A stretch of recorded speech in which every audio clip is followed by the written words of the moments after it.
बुद्धिबळ खेळणाऱ्या अगदी शाळेतल्या विद्यार्थिनी देखील स्वागताला हजर होत्या।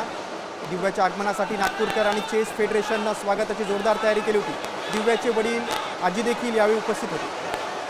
सोमवारी बाटुली येथे संपलेल्या महिलांच्या फिडे विश्वकप बुद्धिबळ स्पर्धेतील अंतिम सामन्यात ग्रँडमास्टर कोनेरू हम्पी हिच्यावर विजय मिळवून दिव्यानं जगज्जेतेपद पटकावलं।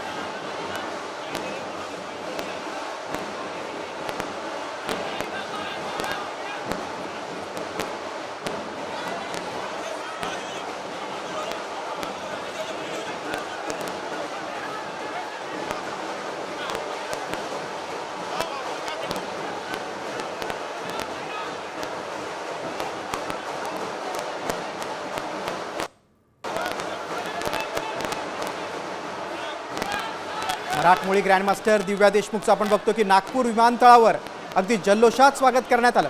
तर नागपूर शहरातील काही शाळांमधील विद्यार्थिनी देखील तिथे आलेल्या होत्या।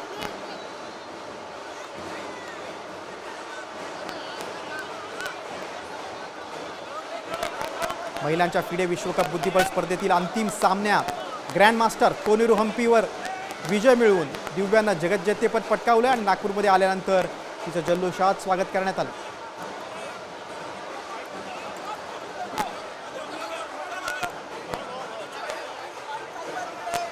चेस फेडरेशननं तिच्या स्वागताची तयारी केली होती।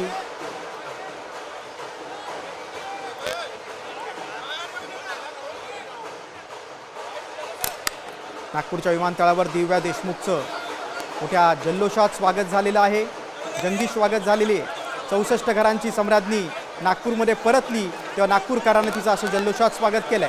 बुद्धिबळाची विश्वविजेती दिव्या देशमुखच नागपूरमध्ये जंगी स्वागत झालेलं आहे। मराठमोळी ग्रँडमास्टर दिव्याच्या स्वागतासाठी नागपूरकर उपस्थित होते।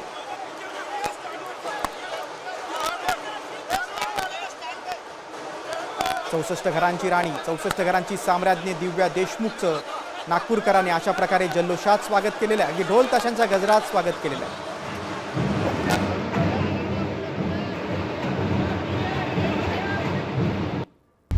आता isakal.com आहे देशातील नंबर 1 ची मराठी न्यूज वेबसाईट। प्रत्येक अपडेटसाठी isakal.com ला नक्की भेट द्या।